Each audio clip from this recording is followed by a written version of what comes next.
प्रवरहित प्रज्ञानघन प्रत्यगर्धो ब्रह्मैवाहमस्मि अहं पदार्थरहितः सदाशिवसमारम्भां व्यासशङ्करमध्यमाम् अस्मदाचार्यपर्यन्तां वन्दे गुरुपरम्पराम्। हरि ओम् श्रीगुरुभ्यो नमः। हरि ओम्। ॐ निर्भयानन्दाय विद्महे अचलपरिपूर्णाय धीमहि तन्नो परात्परः प्रचोदयात्। ॐ साईश्वराय विद्महे सत्यदेवाय धीमहि तन्नः सर्वः प्रचोदयात्। ॐ तत्पुरुषाय विद्महे महादेवाय धीमहि तन्नो रुद्रः प्रचोदयात्। ॐ सद्गुरुरूपाय विद्महे ज्ञानबोधामृताय धीमहि तन्नो श्रीविद्यासागरः प्रचोदयात्। ॐ स्वात्मानन्दाय विद्महे अचलपरिपूर्णानन्दाय धीमहि तन्नो देशिकेन्द्रः प्रचोदयात्। हरि ओम् श्रीगुरुभ्यो नमः। हरि ओम्। तुरीयातीतोपनिषత్తు మొదటి పేజీ. ఓం తురీయాతీతోపనిషద్వేద్యం యత్పరమాక్షరం తత్తురీయాతీతచిన్మాత్రం సమాత్రం చింతయేన్వహం. తురీయాతీతసన్యాసపరివ్రాజాక్షమాలికా అవ్యక్తైకాక్షరం పూర్ణా సూర్యాక్షధ్యాత్మకుండికా. ఒక్కొక్క ఉపదేశాన్ని పరిశీలన చేస్తున్నాం. ఉపనిషత్ అంటే అర్థం ఏమిటి? అసలు మొట్టమొదట మౌలికంగా విచారణ చేయాలి. అంటే గురువు యొక్క ప్రత్యక్ష సాన్నిధ్యంలో గురువు గారి పాదపద్మములను ఆశ్రయించి దృష్టి గురువు గారి మీద నిలిపి, వెరీ వెరీ ఇంపార్టెంట్. అటు ఇటు పోనివ్వకూడదు. త్రాటక ధ్యానం ఎంతగా చేయాలయా అంటే గురువు దృష్టిలో దృష్టి కలిపి ఉంచాలి. దృగ్దీక్ష అంటారు. అంటే గురువు గారు 3 దీక్షలు ఇస్తారు, 3 ప్రసాదాలు ఇస్తారు. త్రివిధ దీక్షలు ఇస్తారు, త్రివిధ ప్రసాదాలు ఇస్తారు. ఆ త్రివిధ దీక్షలు త్రివిధ ప్రసాదాలు పొందినటువంటి వాడు గురువు ఎంతటి వాడై ఉన్నాడో శిష్యుడు కూడా అంతటి వాడు అవుతాడు. గురు శిష్య ఐక్యతా సిద్ధి కలుగుతుంది అనే ఉద్దేశంతో ఈ త్రివిధ దీక్షలని త్రివిధ ప్రసాదాలని ఇచ్చే విధానాన్ని ప్రవేశపెట్టారు. అందులో భాగంగా స్పర్శ దీక్ష, దృగ్దీక్ష, అలాగే వాగ్దీక్ష, ఈ మూడింటిని త్రివిధ దీక్షలు అంటారు. అంటే బోధించడం ద్వారా నీ హృదయంలో శబ్ద రూపంలో ప్రవేశిస్తున్నాడు. అంటే గురువుని హృదయంలో నిలుపుకోవాలి అని అంటాం కదా, భగవంతుని హృదయంలో నిలుపుకోవాలని అంటాం కదా. మరి ఎలా నిలుపుకుంటావు అంటే నీ హృదయంలో వాగ్ రూపంలో ఉన్నాడు. ఆయన ఏం మాట్లాడినా కూడా వాళ్ళ గురువు గారు మాట్లాడినట్టే ఉంటుందండి. మనమందరం మన తల్లిదండ్రుల దగ్గర మాట్లాడడం నేర్చుకుంటామండి. చూడండి, సాధారణంగా పిల్లలు ఏమైనా మాట్లాడుతున్నారు అనుకోండి, ఏమంటారు? అంతా వాళ్ళ అమ్మేనండి, అంతా వాళ్ళ నాన్నేనండి. వాళ్ళ అమ్మ నాన్న ఏ మాటలు మాట్లాడుతున్నారో ఆ మాటలే మాట్లాడతారు. ఇప్పుడు వాడి హృదయంలో వాళ్ళ అమ్మ నాన్న ఉన్నారా లేదా? ఎలా ఉన్నారు? శబ్ద రూపంలో, వాగ్ రూపంలో.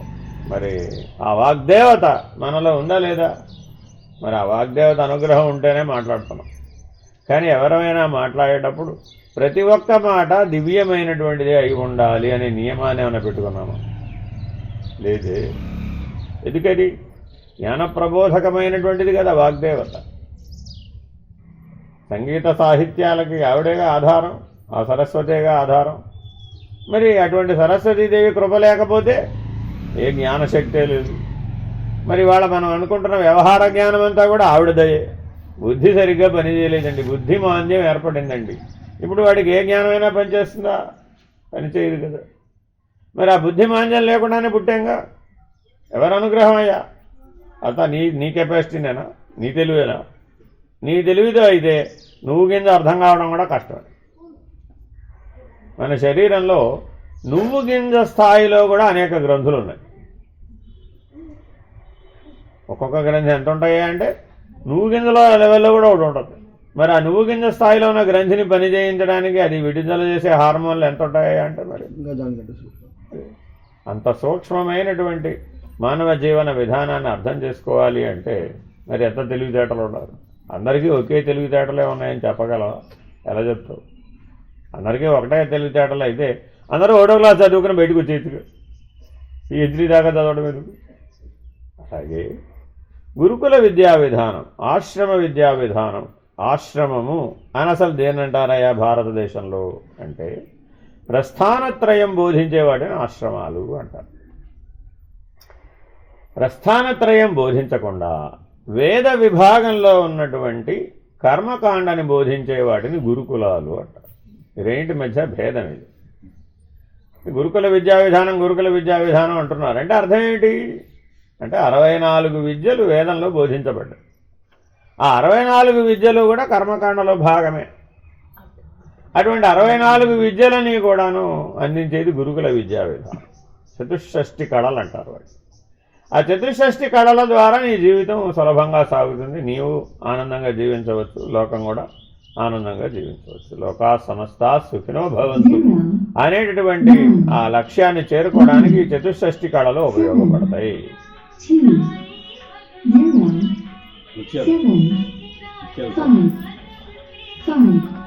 జాగ్రత్తగా గమనిస్తే మరప్పుడు అక్కడ గురుకుల విద్యా విధానంలో ఎవరైతే పరిణామం పొందారు, పట్టా పొందారు, వాళ్ళు ఆశ్రమ విద్యా విధానానికి వచ్చేవాళ్ళు. అంటే బ్రహ్మచారిగా మొట్టమొదటి ఎక్కడ పొందాలట? గురుకులంలో విద్యను అభ్యసించాలి. ఆ తర్వాత ఎవరైతే బ్రహ్మ విద్యను బోధించేటటువంటి తురియాశ్రమధారులు ఉంటారో, అంటే బ్రహ్మ విద్య బోధించడానికి అధికారులు ఎవరయ్యా? తురియాశ్రమధారులే బ్రహ్మ విద్యను బోధించడానికి అధికారులు. ఇది గుర్తుపెట్టుకోవాలి. ఎవరికి పడితే వాళ్ళు బ్రహ్మ విద్య పుస్తకం చేతిలో పట్టుకుని వాళ్ళు బోధించేస్తున్నారు. చెప్తున్నారా లేదా? కానీ వాళ్ళలో విషయాలంపటం పోయిందంటావా? సాక్షిత్వం వచ్చిందంటావా?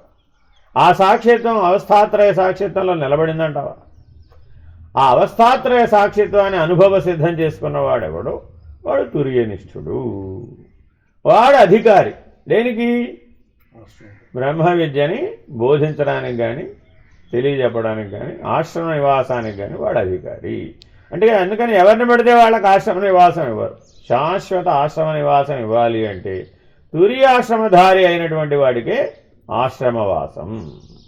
మిగిలిన వాళ్ళందరూ కమ్ అండ్ గో. ఏమంటే రాకూడదా? మేము శుభ్రంగా రావచ్చు. ఎందుకని? విద్య నేర్చుకోవాలి అంటే మరి వెళ్ళాలిగా. మరి ఈ ప్రస్థానత్రయం నేర్చుకోవడానికి అధికారులు ఎవరయ్యా అంటే ఎవరైతే గృహస్థాశ్రమంలో సాక్షిగా జీవిస్తూ నిష్కామ కర్మయోగాన్ని అభ్యసిస్తూ యోగిగా జీవిస్తున్నాడో వాడు ప్రస్థానత్రయాన్ని నేర్చుకోవడానికి అధికారి. అంటే వాడు గురుకుల విద్యా విధానాన్ని బ్రహ్మచర్యంలో పూర్తి చేశాడు, ఆచరణాత్మకంగా గృహస్థాశ్రమంలో జీవించాడు. ఎక్కడ దాకా చేరాడు? భోగి యోగిగా పరిణామం చెందాడు. ఇప్పుడు యోగి జ్ఞాని అవ్వాలంటే ప్రస్థానత్రయం అధ్యయనం అభ్యాసం చేస్తేనే యోగి జ్ఞాని అవుతాడు, లేకపోతే అవడు. కాబట్టి తప్పక యోగులందరూ ఎక్కడ లభిస్తారయ్యా? మీరెవరో 10 మంది యోగులను కలవాలండి. ఎక్కడికి వెళ్ళి కలవాలి? ఇప్పుడు ఏదో ఒక ఆశ్రమానికి వెళ్ళాలి. ఆశ్రమవాసం చేసే వాళ్ళందరూ తప్పక ఎవరై ఉంటారు? యోగులే. మినిమం యోగులై ఉంటారు. కానీ యోగులందరికీ మరి మనం తుర్యనిష్ట ఉందని చెప్పాలంటే వీలు కాదు. ఎందుకంటే యోగ సాంప్రదాయాలలో 1,25,000 యోగ సాంప్రదాయాలు. సపాదలక్షాని అంటారు భగవాన్ శంకర భగవత్పాదులు యోగ తారావళిలో. ఎన్ని యోగ సాంప్రదాయాలు ఉన్నాయంటే 1,25,000 యోగ సాంప్రదాయాలు ఉన్నాయి. ఈ 1,25,000 యోగ సాంప్రదాయాలకి కూడా లక్ష్యం తుర్యమే. మరి మీ దగ్గరకు వస్తే ప్రస్థానత్రయం నేర్పుతానంటున్నారు కదండి. ఆ ప్రస్థానత్రయానికి లక్ష్యం ఏమిటండి? అయినా మానవ జీవితం ఒక ప్రస్థానం. ఇక్కడ మొదలుపెట్టాడు ప్రస్థానత్రయాన్ని. జీవితం అంటే ఏమిటండి? మానవుడి జీవితం అంటే ఏమిటండి అని అడగండి మీరు ఎవరైనా. ఏమంటే మానవ జీవితం అంటే ఏముందండి పుట్టడం పోవడం పెరగడం పోవడం. 3 మాటల్లో చెప్పాలంటే కట్టే కొట్టే తెచ్చగా మానవ జీవితం చెప్పమన్నారు అనుకోండి. ఏమిటి? పుట్టడం పెరగడం పోవడం. అయిపోయిందా అయిపోలేదా? చెప్పినట్టే. అంటే అప్పుడు ఏమైంది? రామాయణం అంటే ఏమిటంటే కట్టే కొట్టే తెచ్చే అన్నట్టు. ఇప్పుడు వాడికి రామాయణం ఏం అర్థమైనట్టు? అదే నాకు అర్థం కావడం ఏమిటి?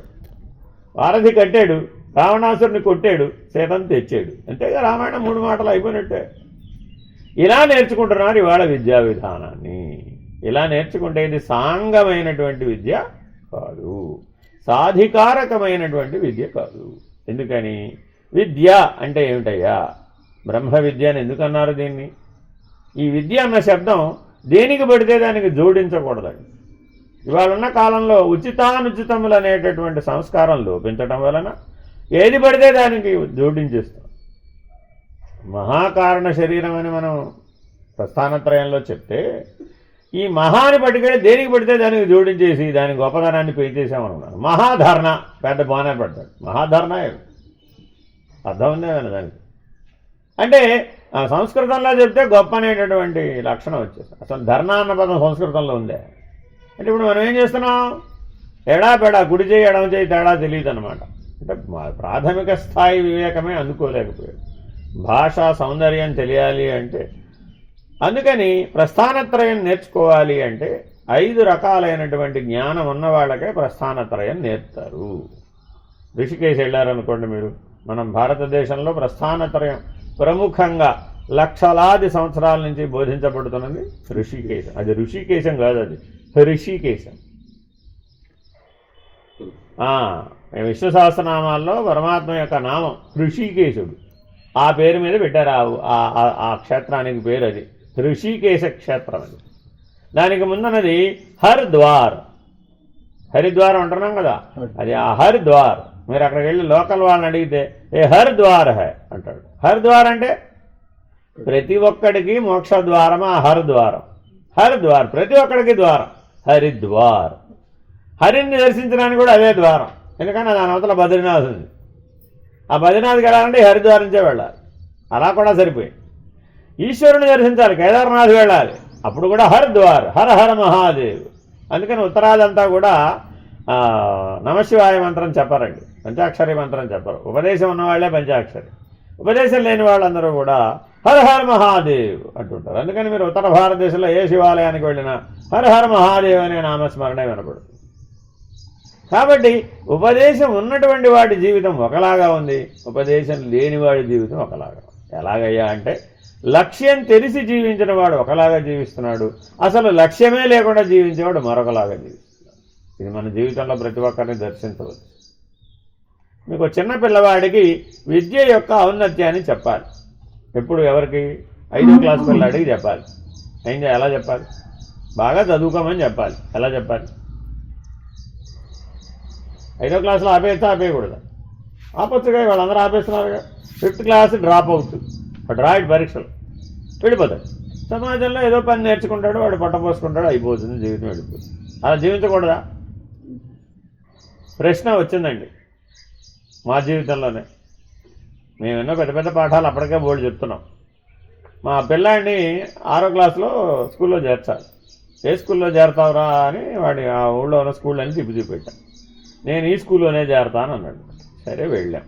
అక్కడ ఆవిడ అడ్మినిస్ట్రేషన్ని కలిసాం, ప్రిన్సిపాల్ గారిని కలిస్తే ఆవిడ ప్రశ్న అడిగింది. ఆ పిల్లాడు టెస్ట్ పెట్టాలి కదా, ఎందుకు చదువుకోవాలి అని అడిగింది. అంతే. అడ్మిషన్కి ఏమిటంటే అడిగింది, ఎందుకు చదువుకోవాలి అని అడిగింది. ఎందుకు చదువుకోవాలంటే ఏం చెప్పాలి? నాకు పడ్డాడు, ఎందుకు చదువుకోవాలి అసలు మనం? అరే బేసిక్ క్వశ్చన్ ఎప్పుడు మనం వేసుకోలేదే, వేసుకుంటాం ఎప్పుడన్నా? చదువుకుంటాం అంతే. ప్రవాహంలో కొట్టుకుపోతున్నాడు. ఎందుకన్నా ప్రశ్న వేయలేదు. ఆవిడ అడిగింది ఎందుకు చదువుకోవాలని.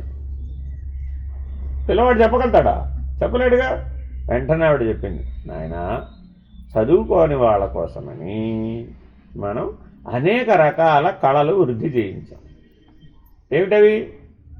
జానపద కళలు కావచ్చు, సినిమాలు కావచ్చు, నాటకాలు కావచ్చు, తోలుబొమ్మలాటలు కావచ్చు, విధి భాగవతులు కావచ్చు, చక్క భజనలు కావచ్చు, ఇలా ఎన్నో రూపాలని, కళారూపాలని మనం సృష్టించాం. అవన్నీ ఎవరి కోసం? పుస్తకం చదివి అర్థం చేసుకోలేని వాడి కోసం. మరి నువ్వు పుస్తకం చదివి అర్థం చేసుకునే జీవితాన్ని జీవించాలనుకుంటున్నావా? పుస్తకంతో పని లేనటువంటి అర్థం చేసుకోలేనటువంటి జీవితాన్ని జీవించాలనుకుంటున్నావా? పుస్తకాలు చదివి నేను నేర్చుకోవాలండి అని అంటే చదువుకోవాలి. నాకు పుస్తకాలు అక్కర్లేదండి, నేను పశువులు కాసుకుంటానండి, ఏదో సాయంత్రం పూట వెళ్ళి సినిమా చూస్తానండి, రోజుకు 100 రూపాయలు సంపాదించుకుంటాను, 30 రూపాయలు ఇటు సినిమా టికెట్ కొనుక్కుని హాయిగా సాయంత్రం సినిమా చూసి 30 రూపాయలతో భోజనం చేసేసి 30 రూపాయలతో హాయిగా తిని తాగి పడుకుంటూ నా జీవితం అయిపోయిందండి, రోజుకు 100 రూపాయలు సంపాదించుకుంటే చాలు, నాకు నా వరకు నేను జీవించేస్తాను సుఖంగా అని అనుకునేవాడికి చదువు అవసరం లేదు. ఇప్పుడు ఆయన వెళ్ళి చదువుకోమన్నాం అనుకోండి, ఏమంటాడు? ఎందుకండి నాకు అప్పడాలమ్మో సమోసాలమ్మో లేకపోతే మరోటమ్మో 100 రూపాయలు ఎలా అయినా సంపాదించుకుంటాడు, 100 రూపాయలతో సుఖంగా జీవించేస్తాడు. నువ్వు చదువుకుని చేసేది కూడా ఉద్యోగం అదే అట్టాడు. పైగా ఏమిటి తేడా ఈ చదువుకున్న వాడికి చదువుకోని వాడికి? వ్యవహార పద్ధతి, ఆ వ్యవహార రీతి మారిపోయింది. చాలా జాగ్రత్తగా గుర్తుపెట్టుకోవాలి. ఆ విద్యావంతుడైనటువంటి వాడు విద్యయా అమృతమశ్నుతే, విద్య లక్ష్యాన్ని తెలుసుకున్నటువంటి వాడు అయ్యాడు.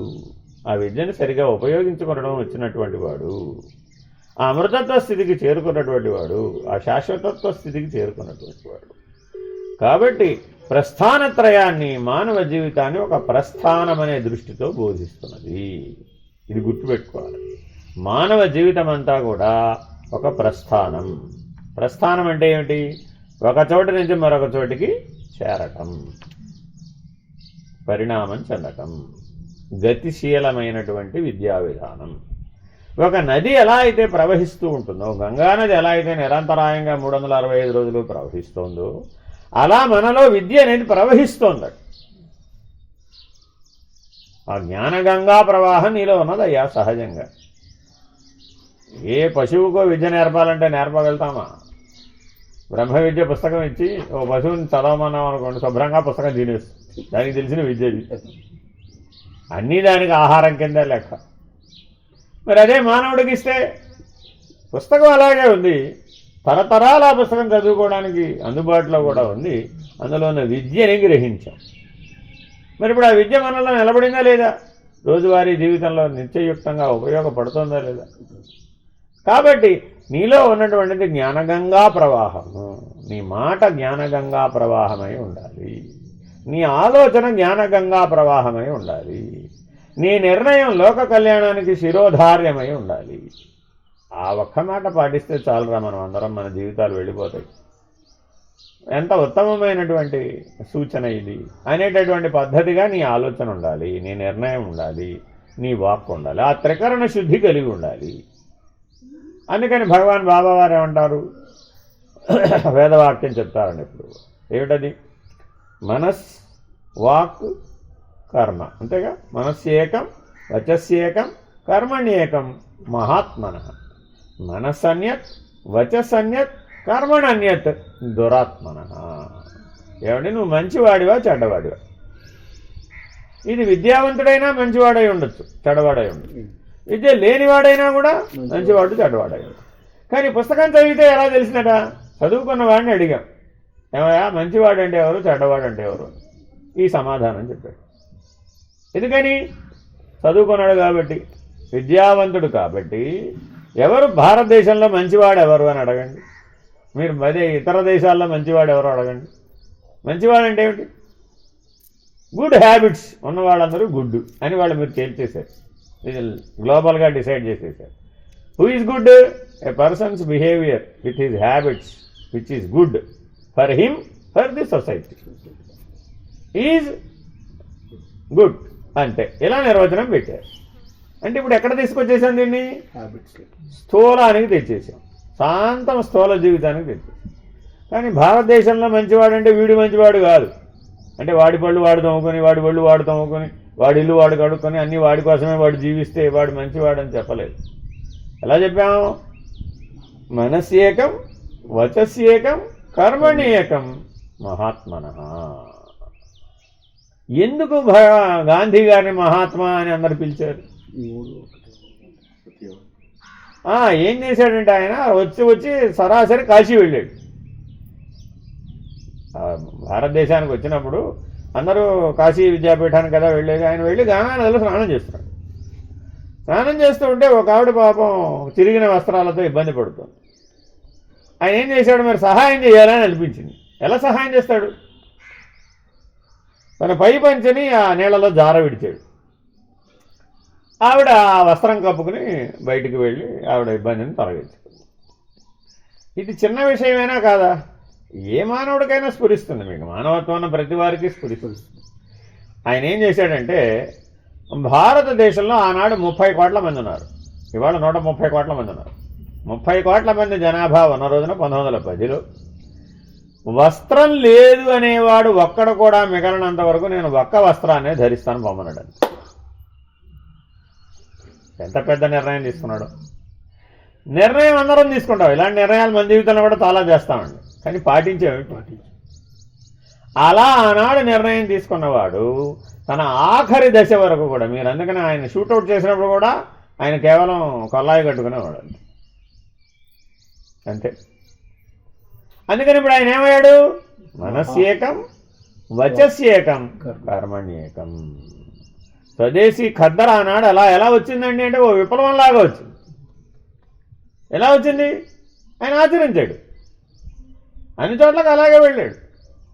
అన్ని చోట్లకు ఆయన కర్ర పట్టుకు నడిచిన మీరు ఫోటోలు అన్నీ చూడండి. దేశాటన చేసిన కాలం అంతా కూడా కేవలం ఈ వస్త్రం ఒకటే కట్టాడు.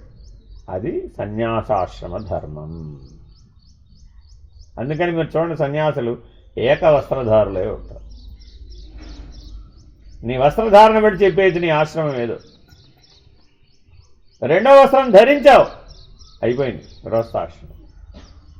అందుకని బ్రహ్మచారి కూడా ఏకవస్త్రమే, సన్యాసాశ్రమంలో కూడా ఏకవస్త్రమే. ఎందుకని ఏకవస్త్రం? బ్రహ్మాండమే వస్త్రం. సన్యాసాశ్రమంలో చెప్పేది ఏంటండి? బ్రహ్మాండమే వస్త్రం. గృహస్థాశ్రమంలో చెప్పేది ఏంటి? శరీరమే వస్త్రం. చూడండి ఎంత తేడా ఉందో. శరీరాన్ని వస్త్రంగా చూస్తే గృహస్థాశ్రమ ధర్మం అవుతుంది. బ్రహ్మాండాన్ని వస్త్రంగా చూస్తే సన్యాసాశ్రమ ధర్మం అవుతుంది. చాలా జాగ్రత్తగా పట్టుకోవాలండి. అందుకని తురీయాశ్రమధారులు అంటే బ్రహ్మాండాన్ని వస్త్రంగా చూసేవాళ్ళు ఎవరో వాళ్ళు తురీయాశ్రమధారులు. అంటే మనకు ఎంత విశాల దృక్పథం ఉండాలంటే, ఇప్పుడు నేనెవరిని నిన్న చెప్పారు. ధ్యాత అంటే ఎవరు? స్వరూప జ్ఞాననిష్ఠుడైనటువంటి ఆత్మనిష్ఠుడైనటువంటి బ్రహ్మనిష్ట కోసం ప్రయత్నం చేసేవాడెవడో వాడే ధ్యాత. అంటే ఆత్మనిష్ఠుడైనటువంటి వాడు బ్రహ్మానుసంధానం చేస్తూ బ్రాహ్మీభూత స్థితి అని నిలిచి ఉండడమే ధ్యానం. ధ్యేయాకార వస్తువు బ్రహ్మనిష్ట, ధ్యాత ఆత్మనిష్ఠుడు. ఇలాగా ఆశ్రమ విద్యా విధానంలో ప్రవేశిస్తాడు. వాడికి ప్రస్థానత్రయం బోధిస్తాడు. అంతేగాని శాంతం కిందకు వచ్చి కేశవాయ స్వాహ దగ్గర నుంచి పాఠం చెప్పరు. ఇక్కడ అది నేర్చుకోవాలంటే ఎక్కడికి వెళ్ళాలి? గురుకుల విద్యా విధానానికి వెళ్ళాలి. అర్థమైందండి? చాలా జాగ్రత్త గుర్తుపెట్టుకోవాలండి. ఇది అంటే షోడశోపచారాలు, షట్కర్మలు ఇత్యాదులన్నీ గురుకుల విద్యా విధానంలో నేర్పిస్తారు. షట్కర్మల చేత మానవ జీవితాన్ని ఎలా సంస్కరించాలి, షట్శాస్త్రములు ఎలా నేర్చుకోవాలి, చతుషష్ఠి కళలు ఎలా నేర్చుకోవాలి, ఎలా విద్యావంతుడు అవ్వాలి, అది కూడా విద్యే. దాన్ని లౌకిక విద్య అని పేరు పెట్టారు. గురుకుల విద్యా విధానం నేర్పేది ఏంటండి? లౌకిక విద్య. ఆశ్రమ జీవితాలలో నేర్పే విద్య పారలౌకిక విద్య. ఇదొక పద్ధతి. రెండో పద్ధతి ఉంది. మొదటి దాన్ని అర్ధ విద్య అంటారు. అంటే 4 చతుర్విధ పురుషార్థాలు ఉన్నాయండి. ఒకటేంటి? ధర్మం, 2 అర్థం, 3 కామం, 4 మోక్షం. ఇందులో మొదటి 3కి లౌకికార్థములని పేరు. ధర్మార్థ కామములు ఇహలోక పేరులోనే పనిచేస్తాయి. అది లౌకికార్థములు అంటారు. వాటి ధర్మం కూడా అర్థమే, అర్థం కూడా అర్థమే, కామం కూడా అర్థమే. అసలు వాస్తవానికి అది కేవలం అర్థం మాత్రం. అర్థం అంటే ప్రయోజనం. అర్థం అంటే సంస్కృతంలో అర్థం ఏంటంటే అర్థం అంటే ప్రయోజనం. ధర్మాన్ని ఎందుకు ఆచరించాలి? దానికో ప్రయోజనం ఉంది. ధర్మో రక్షతి రక్షిత, అది దాని ప్రయోజనం. ధర్మమును ఆచరించిన ధర్మాన్ని కనుక రక్షించినట్లయితే ఆ ధర్మమే నిన్ను రక్షిస్తుంది. ఇప్పుడు నువ్వు ప్రయోజనం కాంక్షించావా లేదా? కాంక్షించావు, అది అర్థమే.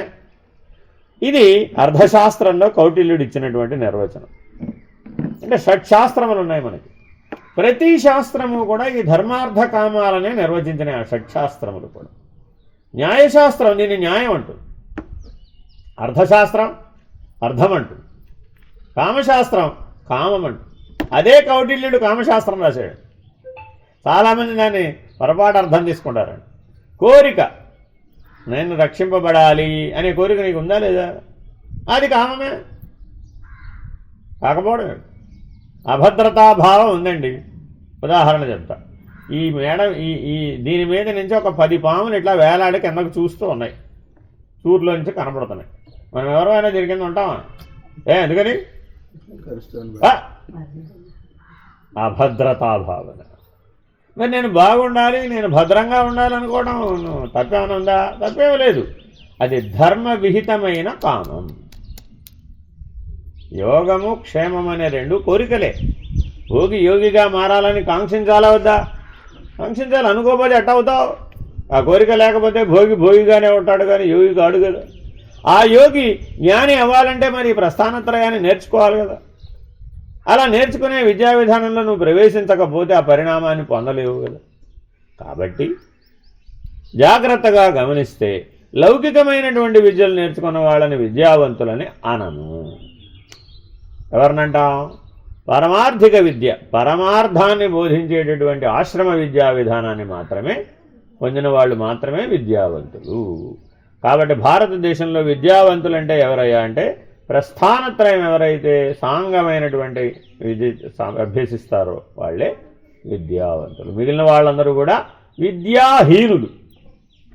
హీనులంటే మన ఉద్దేశం తక్కువ ఎక్కువ అని చెప్పడం కాదు, ఆయనకి అమృతత్వం తెలియలేదు అని అర్థం. అంటే మోక్షం అనే పరమ పురుషార్థం దృష్ట్యా విద్య నేర్చుకోలేదు. ఏ విద్య నేర్చుకున్నాడు? ధర్మార్థ కామముల దృష్ట్యా నేర్చుకున్నాడు. అంతే. అర్థ విద్యగా నేర్చుకున్నాడు, కామ విద్యగా నేర్చుకున్నాడు, ధర్మ విద్యగా నేర్చుకున్నాడు. అది కూడా విద్యే, కానీ అది లౌకిక విద్య, పారలౌకిక విద్య కాదు. కాబట్టి ఉపనిషత్ శ్రవణం చేయడానికి అధికారులు ఎవరనేది ఇప్పుడు మనం విచారణ చేశాం ఇంతసేపు. ఉపనిషత్తు ఎవరు నేర్చుకోవచ్చు అయ్యా అంటే ఎవరైతే పారమార్థిక విద్యాభ్యాసం చేయడానికి సిద్ధపడ్డారో, ధ్యానము, ధ్యేయము, ధ్యాత అనేటటువంటి వాటికి సరైన అర్థాన్ని గ్రహించిన వాళ్ళు ఎవరైతే ఉన్నారో, ధ్యేయం ఏమిటి? బ్రహ్మనిష్ట. ధ్యానం ఏమిటి? బ్రహ్మానుసంధానం. ధ్యాత ఎవరు? ఆత్మనిష్ఠుడు. ఈ ఆత్మస్వరూప నిష్టలో నిలిచి ఉన్నవాడెవడో వాడే ధ్యాత. వీడు మాత్రమే పనికొస్తాడు ఆశ్రమ విద్యా విధానం. అంటే ముందే మనం ఆశ్రమంలో ప్రవేశించే లోపల ఏమై రావాలట? ఆత్మనిష్ఠులై రావాలట. వస్తే తురియాశ్రమం ఇస్తారన్నమాట. ఆ తురియాశ్రమంలో ప్రవేశింపజేసి తురియాతీతమనే లక్ష్యాన్ని బోధిస్తుంది ప్రస్థానత్రయం.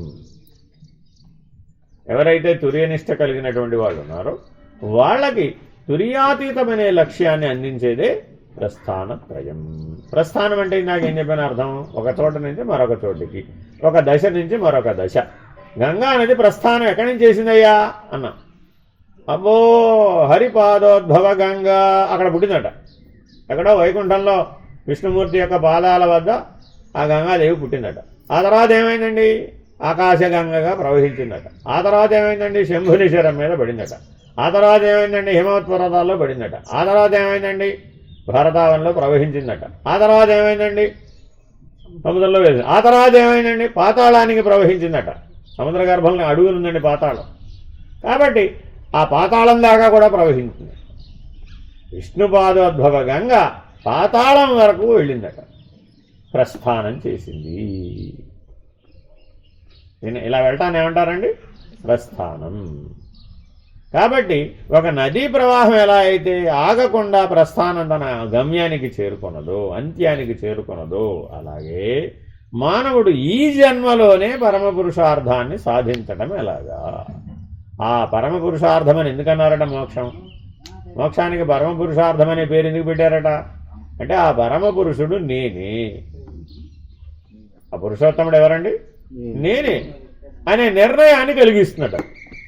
ఈ ప్రస్థానత్రయం వల్ల ఏమిటండి ప్రయోజనం అంటే ఆ పురుషోత్తముడు నేనే, ఆ తురియాతీత స్థితి ఉన్నవాడను నేనే అనేటటువంటి నిర్ణయాన్ని కలగజేస్తుంది.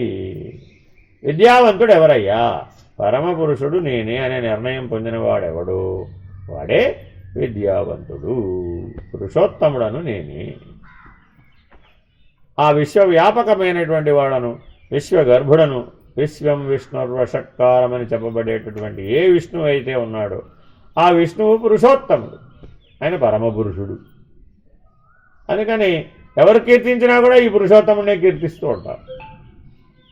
చాలా జాగ్రత్తగా ఈ పురుషోత్తమ ప్రాప్తిని అందుకోవడానికి ఉపయోగపడేదాన్ని విద్య అంటారు. సూటిగా విద్య అంటే ఏంటంటే పురుషోత్తమ ప్రాప్తిని పొందింపజేసేది ఏదో అదే విద్య. యా విద్య సా విముక్తయే అని సూత్రం. ఆ విష్ణు పురాణంలో ఆ వ్యాస మహర్షి ఈ సూటిగా విద్యకి నిర్వచనాన్ని ఇచ్చారన్నమాట. యా విద్య సా విముక్తయే.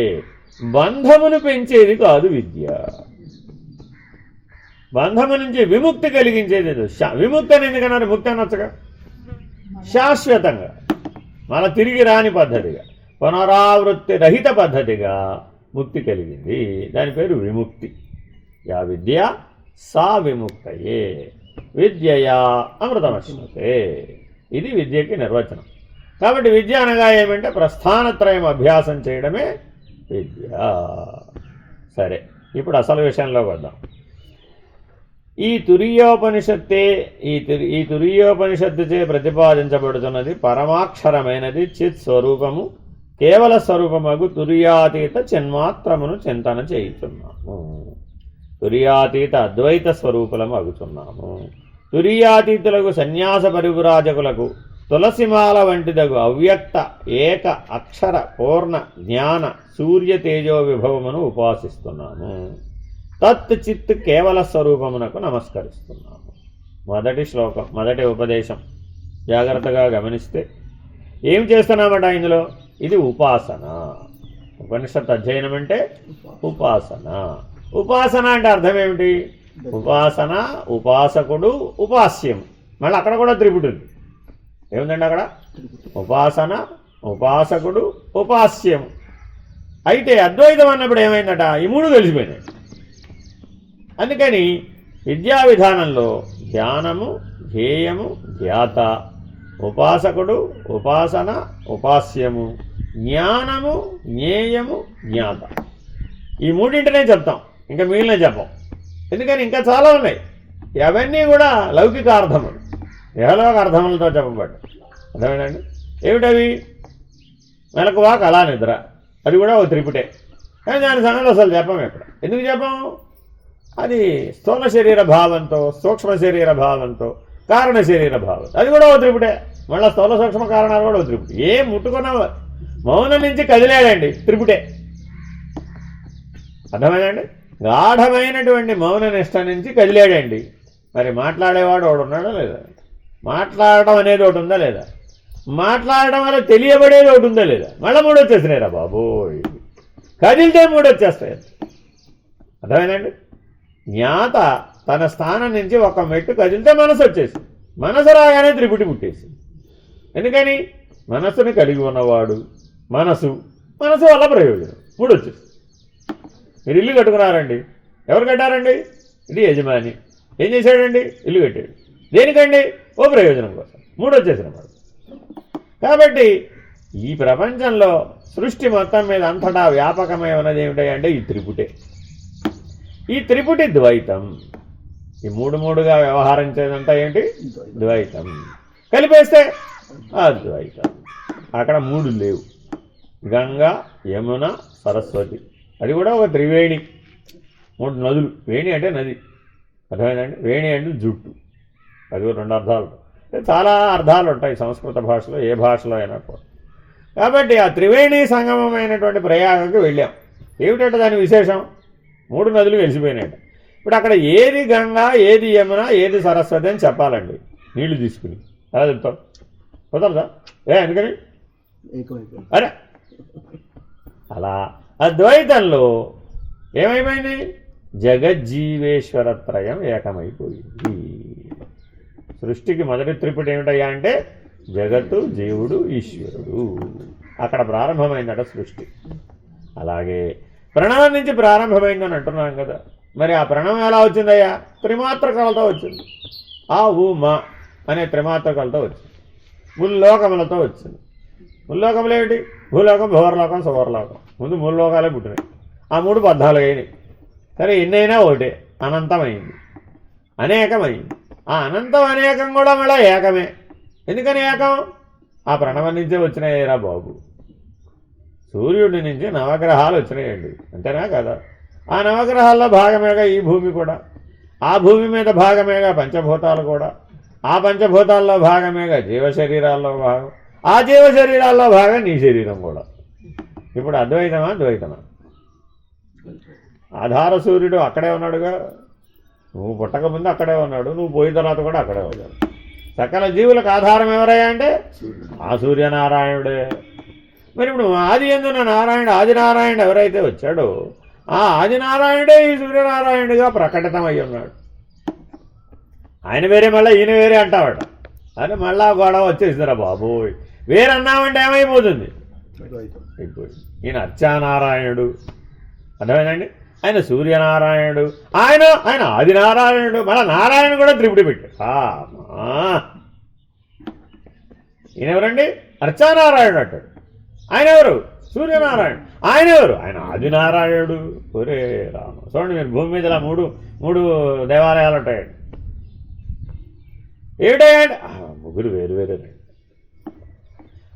అవిద్య. ఈ త్రిపుటి వేరు వేరు అనటమే అవిద్య. ఈ త్రిపుటి ఏకమనటమే విద్య. తుర్యనిష్ట ఎప్పుడు వచ్చిందయ్యా? అద్వైత స్థితిలో మాత్రమే తుర్యనిష్ట నిరూపితం అవుతుంది. మిగిలిన ఏ స్థితిలో కూడా తుర్యనిష్ట నిరూపితం కాదు. అందుకని ఏమంటున్నాడు? కాబట్టి ఇక్కడ ఉపాసన ఏమిటట? మామూలుగా ఉపాసన అంటే మీకు ఏముండాలి? ఒక అక్షమాల ఉండాలి. ఉండాలి అవుతా? అక్షమాలంటే అక్షమాలంటే ఏమిటి? ఆహా నుంచి క్షా వరకు ఉన్నటువంటి అక్షరమాల. మన మంత్రాలన్నీ దేంతో తయారైనాయి? ఆ నుంచి క్షా వరకు ఉన్న అక్షరాలతోనే తయారైనాయి. ఇంకా అంతకుమించి అవతల ఏమి లేవు. అందుకని ఎన్ని ఉండాలండి? 54 పూసలు ఉంటాయి. అక్షమాలకు ఎన్ని ఉంటాయండి? 54. ఇప్పుడు అన్నీ తగ్గించేసుకున్నారు. చేతికి ఎంతవరకే వచ్చేది అదేంటి? ఎలక్ట్రానిక్ జపమాల. ఇంక ఏమిటేమిటో గోల. ఇంతకు అసలు అది చెప్పేది పోయింది, అసలు విద్య పోయింది. పోయి ఎంతసేపు దేనికి వచ్చింది? కౌంట్కి వచ్చేసింది వ్యవహారం. ఏమైపోయింది అప్పుడు? దేనికోసం చేయమన్నారనే ప్రయోజనం పోయింది, లక్ష్యం పోయింది, అమృతత్వం అనే సాధన పోయింది. అందుకని అలాంటి వాళ్ళు పనికిరారు. ఇక్కడ ఎవరు రావాలట?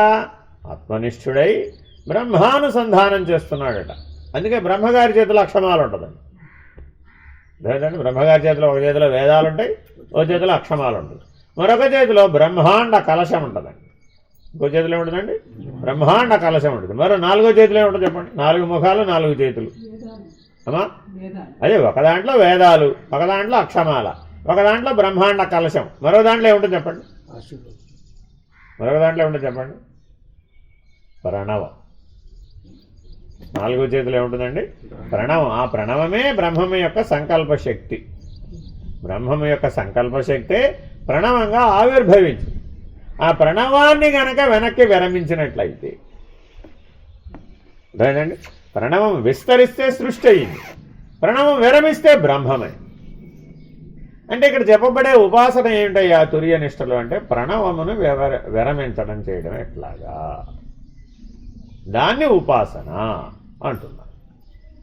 అంటే ప్రణవ ఆవిర్భావం ఎక్కడ జరిగిందట?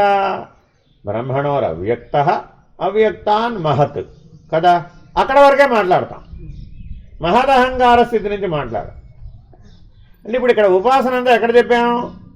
మహత్ నుంచి అవ్యక్తం ఎలాగా, అవ్యక్తం నుంచి బ్రహ్మమునకు ఎలాగా అని చెప్పడమే విద్య. విద్య అంటే ఏమిటయ్యా? ఆ మహత్ స్థితి బ్రహ్మము నుంచి ఎట్లా వ్యక్తమైందో చెప్తాం, అదే విద్య. వ్యక్తమైంది చెప్తే విద్య కాదట, వెనక్కి తీసుకోవడం ఎలాగో చెప్తే అది విద్య. ఎందుకని అంటే మహత్తుగా వ్యక్తమైనటువంటిదే తర్వాత అంతా పరిణామం చెందింది. వ్యక్తమే అవ్వకపోతే పరిణామం ఎలా చెందుతుంది? తల్లి గర్భంలోనే ఉన్నాడండి, గజగర్భం, 12 సంవత్సరాలు తల్లి గర్భంలోనే ఉంటే వాడికి పరిణామం వస్తుందా? రాదు కదా. 9 నెలలకు బయటపడితే వాడికి ఏమైనా పరిణామం వస్తుంది. అలాగే అవ్యక్తం అనే మాతృగర్భంలో నుంచి బయటపడ్డాడట మహత్ అనే పిల్లవాడు.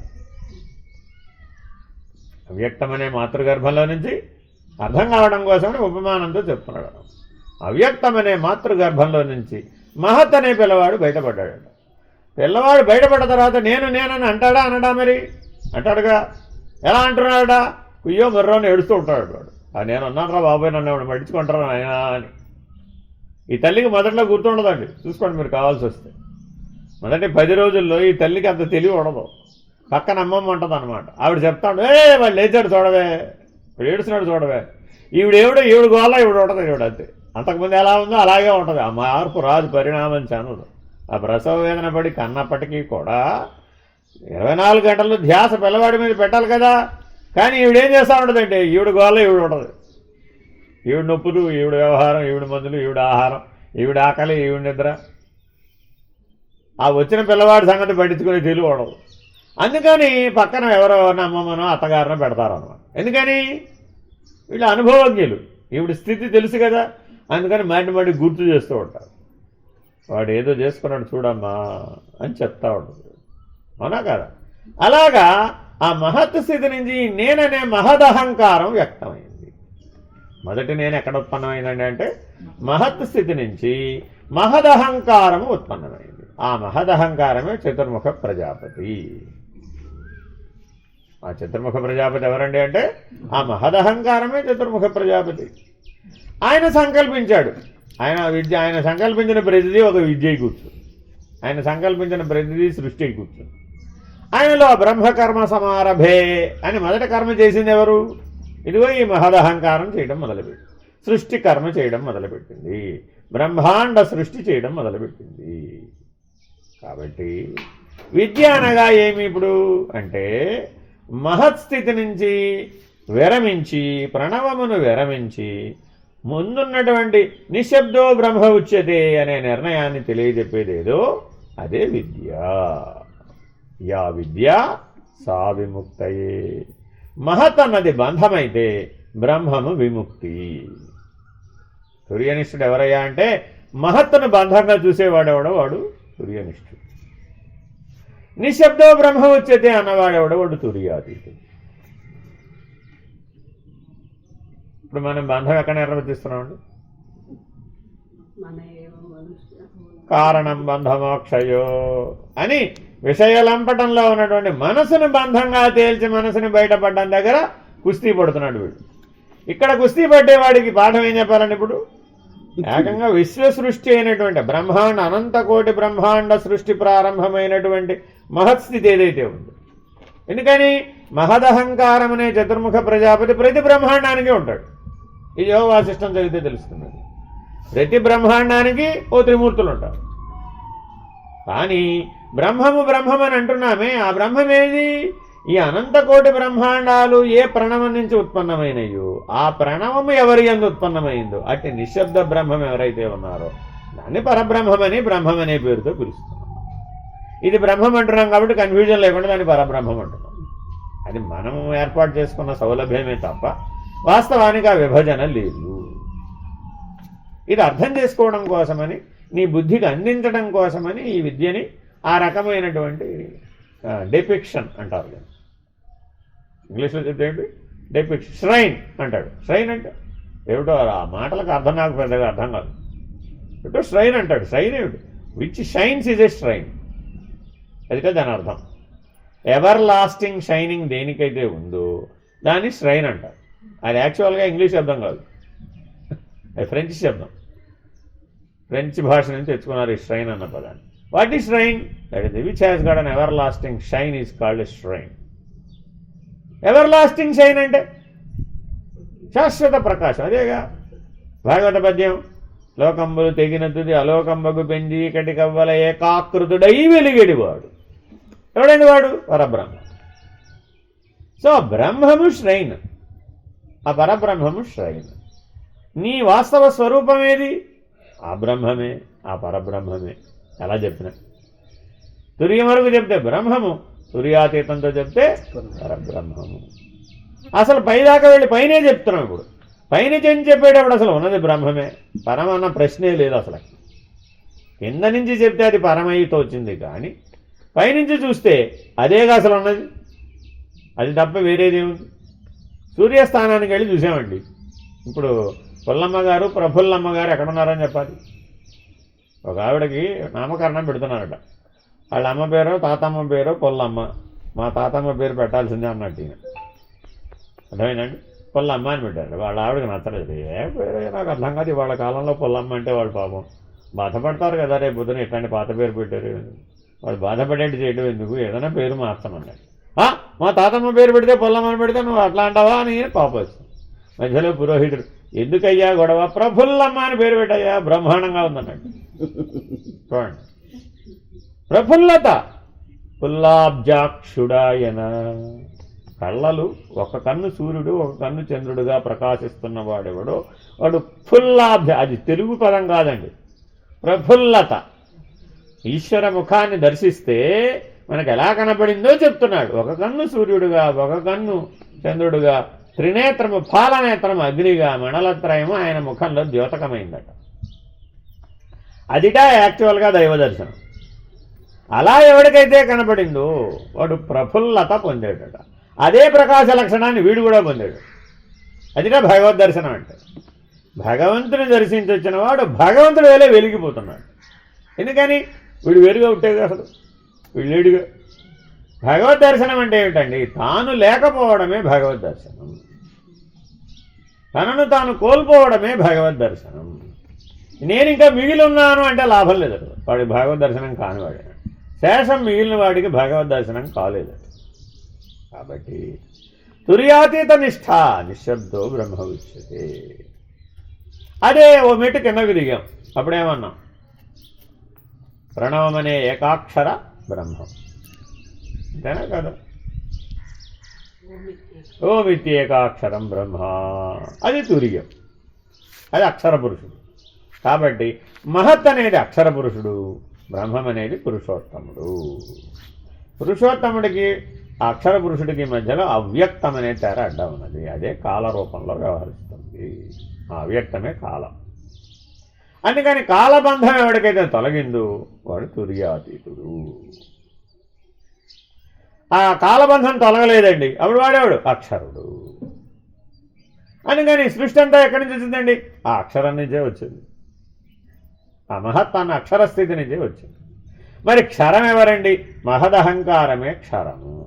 మనం ఎక్కడ చెబుతున్నాం? క్షరం అంటే శరీరమని, అక్షరం అంటే ఇందులో ఉన్న సాక్షిని, పురుషోత్తముడు అంటే అక్కడెక్కడ ఉన్న బ్రహ్మాండ సాక్షిని. ఇక్కడెక్కడే చెప్పుకుంటున్నాం. మరి ఇక్కడెక్కడ చెప్పాడా, అక్కడక్కడ చెప్పాడా? ఇక్కడేముందో అక్కడ కూడా అదే వ్యవహారం ఉంది. ఇది ప్రతీక. ఈ బొమ్మను అడ్డం పెట్టుకుని ఆ సత్య వస్తువుని తెలుసుకునే ప్రయత్నం చేస్తున్నాం. అదే చెప్తున్నానమ్మా, ఎక్కడి నుంచి విచారిస్తున్నాం అన్నది ప్రశ్న. నేను ఎక్కడ పెట్టి విచారించాం? ఇప్పుడు నేనని బ్రహ్మణోర్ అవ్యక్త అవ్యక్తాన్ని మహత్ దగ్గర పెట్టి విచారించామనుకోండి, అప్పుడు అన్వయం మారిపోయింది. నేను శరీరం దగ్గరికి తెచ్చాం, ఇప్పుడు ఏం చేయాలి? ఇప్పుడు అంతా అన్వయం మారిపోయింది. ఇప్పుడు బ్రహ్మకర్మ అంటే ఏమిటి? సృష్టి చేయడం బ్రహ్మకర్మ. అందుకని మహదహంకారం సృష్టి చేస్తోంది కాబట్టి, ఆ బ్రహ్మకర్మకు ఉద్యమించింది కాబట్టి, సంకల్పాన్ని కలిగి ఉన్నది కాబట్టి అది క్షరపురుషుడయ్యింది. దానికి ఆధారంగా ఉన్నటువంటి అక్షర పురుషుడు మహత్స్థితి అక్షర పురుషుడయ్యింది. దాని అవతల కాలం అవ్యక్తమైంది. ఆ కాలాతీత స్థితిలో ఉన్నటువంటి బ్రహ్మము ఉత్తమ పురుషుడయ్యాడు. ఇది పురుష నిర్ణయం. కాబట్టి నీవెవరవు? పరమ పురుషుడవే. అంటే ఎవరు? బ్రహ్మమే నీవై ఉన్నావు. కాబట్టి తత్వమసి మహావాక్యం ఎక్కడ చెప్పారు? ఇప్పుడు అది నీవే అయి ఉన్నావన్నామే కానీ ఆ అదేంటే ఏమిటనే వివరం అంతా నీకు అన్వయంలో చెప్పామే తప్ప ఈ తత్వమసి మహావాక్యాన్ని ఎక్కడ అన్వయం చేయవచ్చు? ఈ మోడల్ దగ్గర అన్వయం చేయవచ్చు, యథార్థం దగ్గర కూడా అన్వయం చేయవచ్చు. సత్యత్వ నిరూపణ అది నీవై ఉన్నావు, తత్వమసి, యు ఆర్ దట్. అందుకని ఏమన్నాడు? నాయనా, నేను శరీరమే అని అన్నావు అనుకో, నీకు ప్రాణమే దైవం. ఎందుకని? ఆ ప్రాణం మీద ఆధారపడుతున్నావు. ఆ ప్రాణం అక్షరస్వరూపం. ఆ ప్రాణానికి అవతలున్న మనస్సు పరమపురుషుడు. అందుకని మన మామూలుగా శరీరం నేనని జీవించేవాడు ఎవరి మనసైనా తెలుసుకోవడం ఎలా సాధ్యం అండి బాబు? మనసే తెలీదు అంటే ప్రతి క్షణం ఎలా ఉంటాడో అట్లా తెలుస్తుంది. అందుకని ఏమంటున్నారు, భార్య మనస్సు తెలుసుకోవడమే పెద్ద కష్టం అండి బాబు. అబ్బు రామ కృష్ణ. ఇప్పుడు మనం విద్యావంతులమా అవిద్యావంతులమా? రామ, నీవు నీ జీవితానికిలోనే తెలుసుకోలేని వాడివి సృష్టికి కారణాన్ని అలా తెలుసుకుంటావు.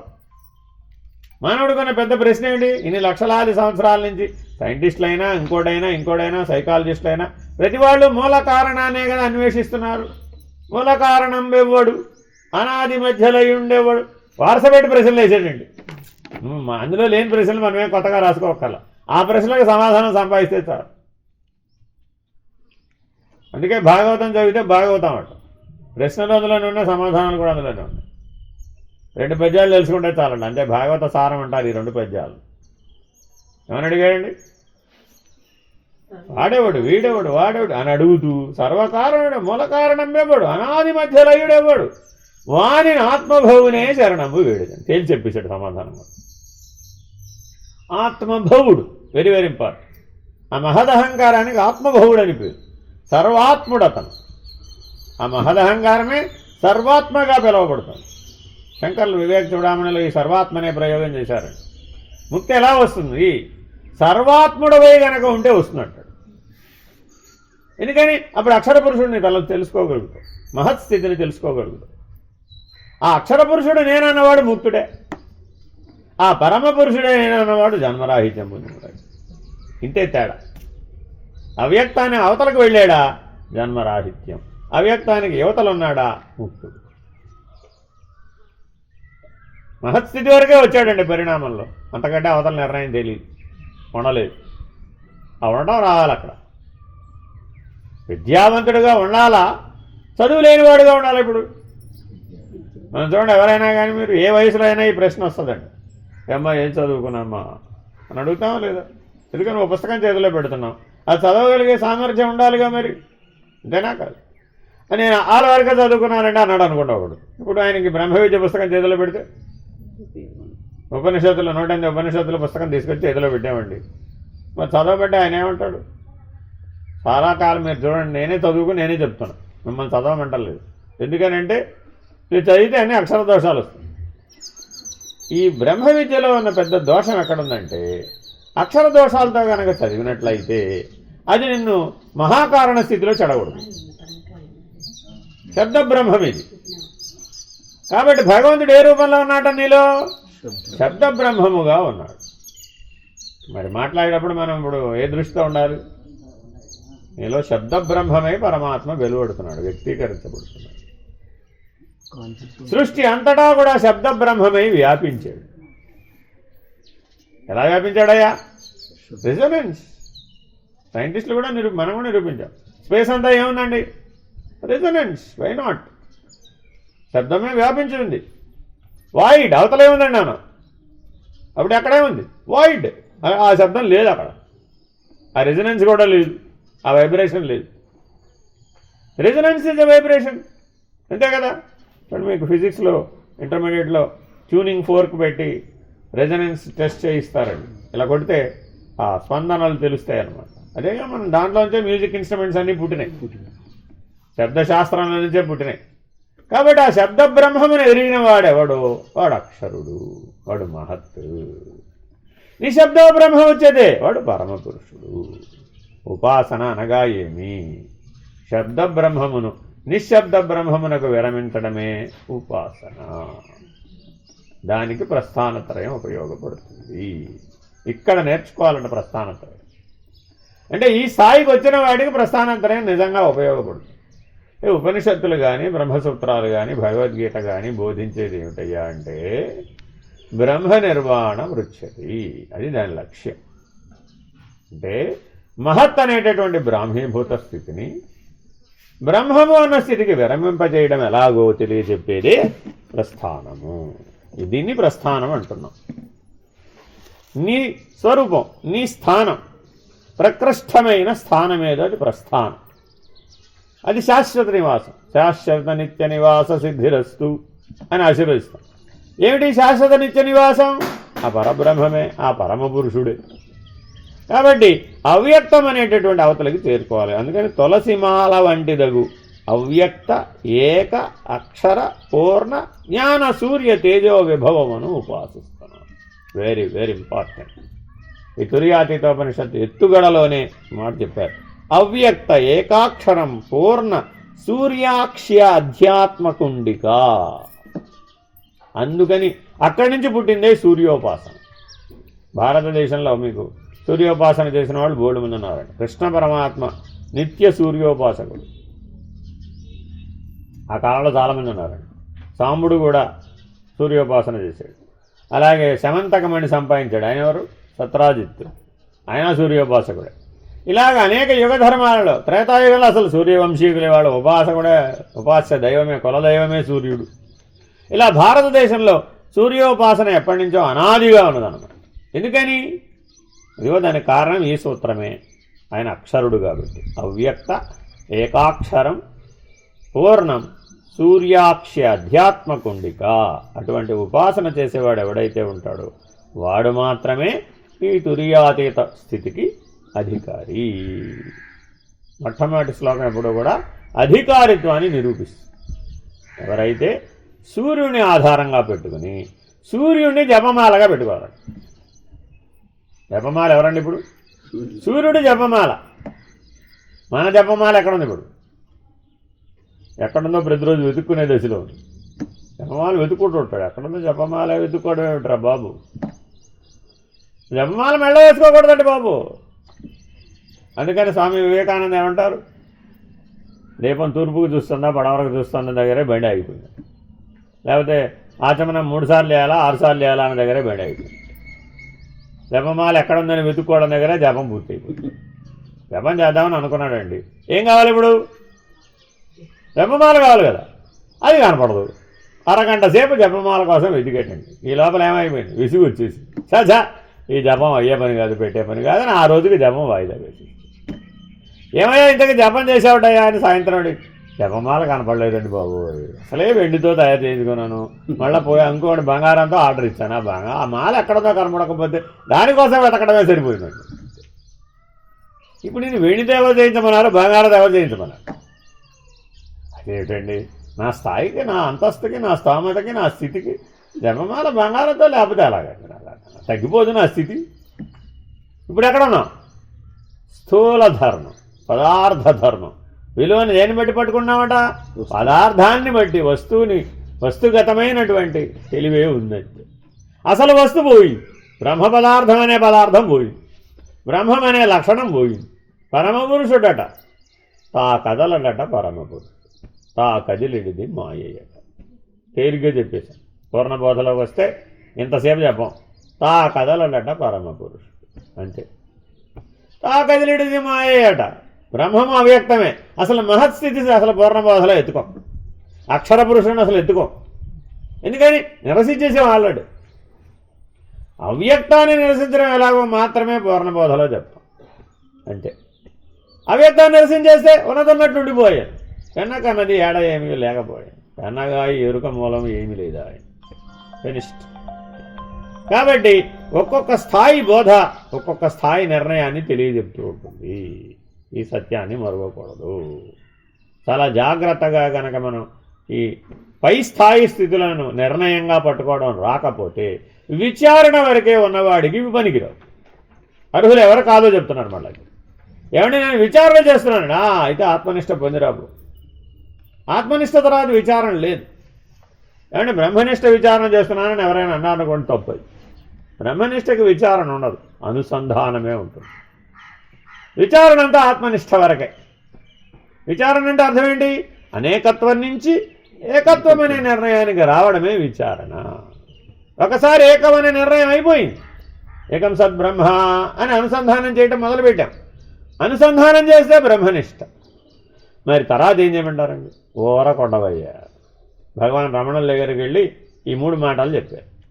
చాలా శాస్త్రాలను అధ్యయనం చేశానండి, బాగా ఆత్మవిచారణ చేశానండి, బాగా అనుసంధానం కూడా చేశానండి, ఇంకేం చేయమంటారండి? ఏమన్నారా ఆయన వెంటనే? ఓరకొండవయ్యా. అప్పుడు చెప్పిన మాట అండి ఇది, ఎడాపెడా చెప్పిన విషయం కాదు. వెళ్ళిన వాడు ఎటువంటి వాడు? బ్రహ్మనిష్ఠుడు. ఆయనకేం కావాలి? పరబ్రహ్మమనే నిర్ణయం కావాలి. పరబ్రహ్మమనే నిర్ణయానికి ఏం చేయమంటారని అని అడిగాడు. ఎందుకని? అన్ని సాధనలు పూర్తయిపోయినాయి. ఏ సాధన నీకెందుకు వేసానికి పనికిరాదు, విను మాయయ్యా. అన్నీ అవ్యక్తం వరకేరా బాబు. అవ్యక్తం అవతల ఉన్న బ్రహ్మమునకి ఏం చేయాలండి? ఓరకొండాలరా నాయన, సుమ్మాయిరప్ప అన్నారు. వాడికి చెప్పినటువంటి గొప్ప సూత్రం. తుర్యనిష్ఠుడికి తుర్యాతీతం పొందాలంటే ఏం చేయాలి? ఊరకొండాలి, ఉన్నది ఉన్నట్లుగా ఉండాలి. అంతకు మించి అక్కడ చేత అంటే మళ్ళీ అక్కడికి వచ్చేసావు, మహస్థితి నుంచి మహదహంకారానికి వచ్చేసావు. కర్మకు వచ్చేసింది అక్కడ, అంతే. బ్రహ్మకర్మ సమారభే అయిపోయింది అక్కడ. సంకల్పం వచ్చేసింది. అందుకే సంకల్పమే బంధము, నిస్సంకల్పమే ముక్తి. ఏమీ వద్దు, ఊరకొండు. ఆ సహజ నిర్వికల్ప సమాధినిష్ట ఎవరికైతే కుదిరిందో వాడికే నిశ్శబ్దో బ్రహ్మ వచ్చేదే. వాడికి ఏం కదలటం లేదయ్యా, విశ్వం కదలటం లేదు. వాడికి ఏ కదలికలు లేవండి. ఇప్పుడు ఎక్కడ విరమించాడు?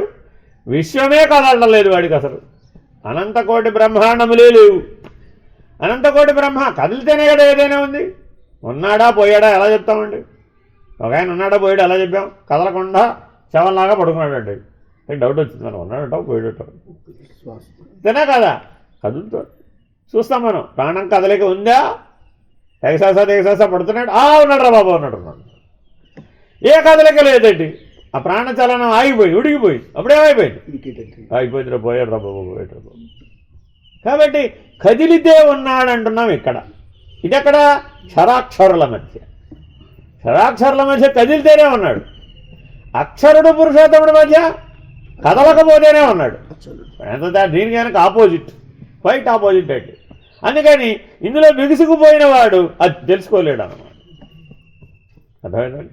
చాలా జాగ్రత్తగా దీన్ని పట్టుకోవాలి. అందుకని ఎవరికి పడితే వాళ్ళకి పూర్ణబోధ బోధించరాదు. సమస్య ఏమైపోయిందంటే ఇప్పుడు అది చివరి గమ్యం లక్ష్యమని ఉపనిషత్తులు ప్రస్థానత్రయం చెప్పేసినాయని పేపర్ అవుట్ అయిపోయింది. రహస్యం లీక్ అయిపోయింది. అందుకని రహస్యం ఆశ్రమ విద్యా విధానం రహస్యం అండి. అందుకని దీన్ని గురుకుల విద్యలో చెప్పరు. చెప్తే ఏమైపోతాడు వాడు? అసలు వంట నేర్చుకోలేదమ్మా, వంట చేయడం వేస్ట్ అని తెలుసుకున్నాడు. ఇంకా వాడు జీవితంలో ఎప్పుడన్నా వంటనే విద్య నేర్చుకుంటాడా? నేర్చుకోడు కదా. ఎందుకని? నువ్వు చేయడం ఎందుకురా వేస్ట్. నీ బదులు జొమాటో వాడు అక్కడ ఆల్రెడీ చేసి పెట్టాడు కదా, వాడు పట్టుకొస్తాడు కదా. వన్ క్లిక్తో పని అయిపోయేదానికి పొద్దున్న రాత్రి దాకా ఎండనక పగలనక వాననక రాత్రనక నానా కష్టాలు పడి అన్నీ సర్దుకోవడం, తెచ్చుకోవడం, బాగు చేసుకోవడం, వండుకోవడం, కడుక్కోవడం. ఒక్క వంట అన్న ఒక్క పని పెట్టుకునేటప్పటికి 1116 పనులు వచ్చాయి. కాబట్టి ఆ వంట అన్న ఒక్క పని తీసేదల పరిస్థితి. In the modern home there is no kitchen. Do you know it? But the ultra modern హోమ్లో కిచెన్ లేదండి. నో కిచెన్, అసలు కిచెనే లేదు. ఏమున్నాయండి? 45 బెడ్రూమ్స్, 45 బెడ్రూమ్లు ఉంటుందండి మోడర్న్ హోమ్లో. ఏం చేస్తారంటే రోజుకు ఒక బెడ్రూమ్లో పడుకుంటాడు అంతే. మరి ఆ భోజనం one click. Why I should work? పోయి నేను వెలిగించడమే. అసలు వెలిగించే పనే లేదు. వెలిగించడం వెరీ డేంజరస్. అగ్ని వెరీ డేంజరస్. అసలు అగ్ని అన్నది ఇంట్లో లేనే లేదు. అగ్ని ప్రతిష్టాపనే లేదు. అసలు పాలు పొంగించడం అనే పని. కిచెన్ లేకపోతే పాలు పొంగించే పనే లేదు. దీపారాధన, అమ్మో అగ్ని చాలా ప్రమాదం. కాబట్టి దీపారాధన తీసేశారు. LED bulb. దీపారాధన కూడా ఎల్ఈడి బల్బే. అది ఎప్పుడు వెలుగుతుంది. అఖండ జ్యోతి అండి బాబు, దానికే దండం పెట్టుడు. ఓరిని అన్యాయం పాడుగా. ఏం చెప్పాము, ఏమిటి చేశాడు అంటే పరమపురుష స్థితికి చెప్పిన దాన్ని క్షరపురుష స్థితికి దించేటప్పటికి ఏమైపోయింది? ఇప్పుడు ఇలా అయిపోయింది. అర్థమైందండి? గ్యాస్ లైటర్తో వెలిగించడం, సిగరెట్ లైటర్తో వెలిగించడం.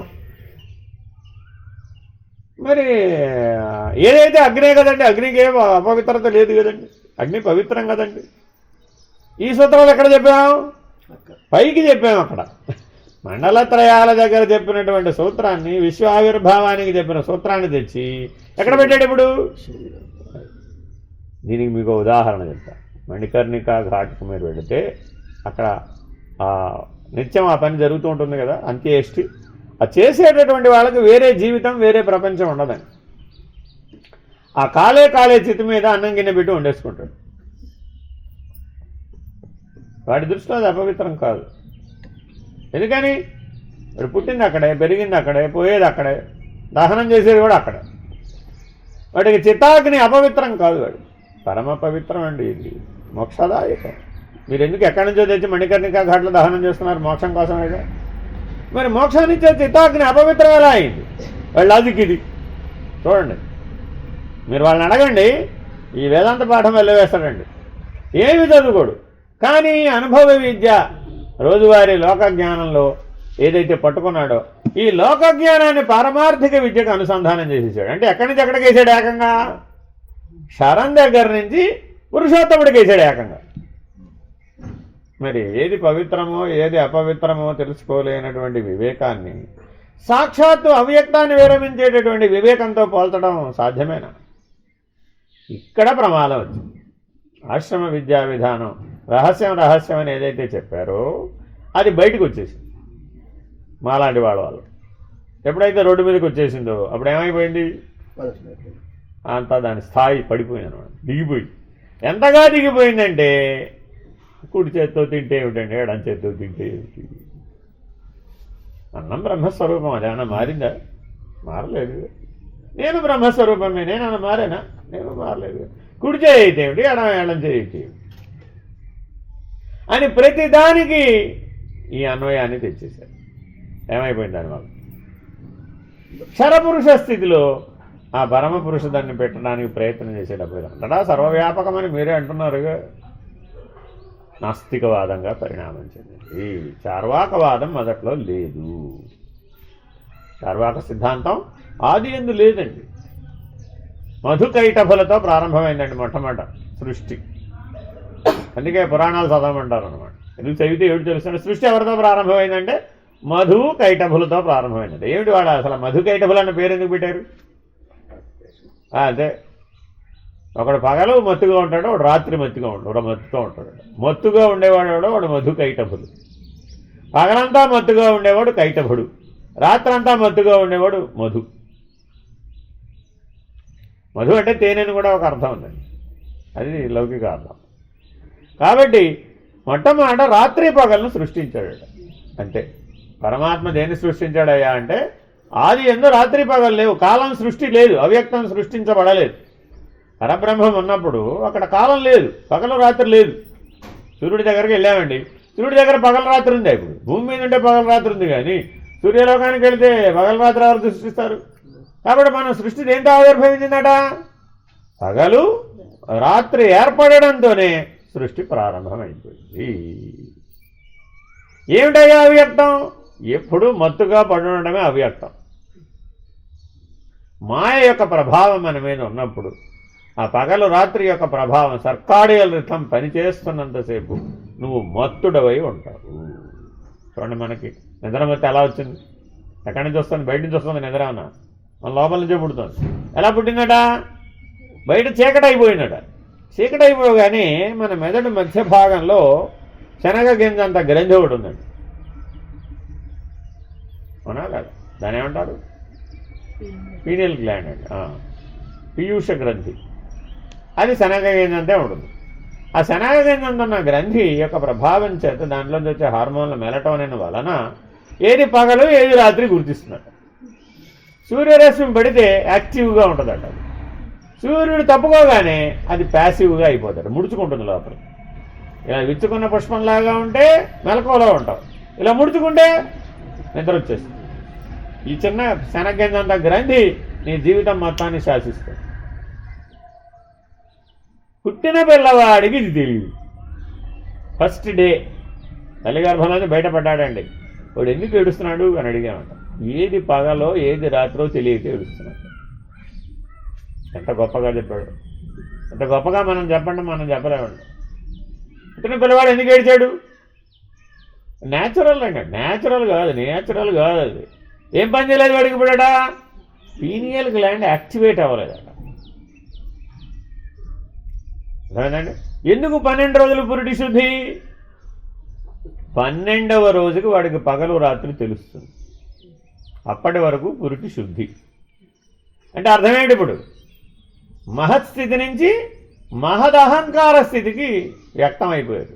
12వ రోజు దాటిందంటే పర్లేదురా బాబు, ఎందుకని బుద్ధి పనిచేయడం ప్రారంభించింది. అప్పటి వరకు బుద్ధి పనిచేయదండి. 12వ రోజు దాకా బుద్ధి పనిచేయదు. పుట్టిన తర్వాత ఈ పగలు రాత్రి తెలియడంతో బుద్ధి పనిచేయడం ప్రారంభమైంది. విజ్ఞానమయ కోశం యాక్టివేట్ అయింది.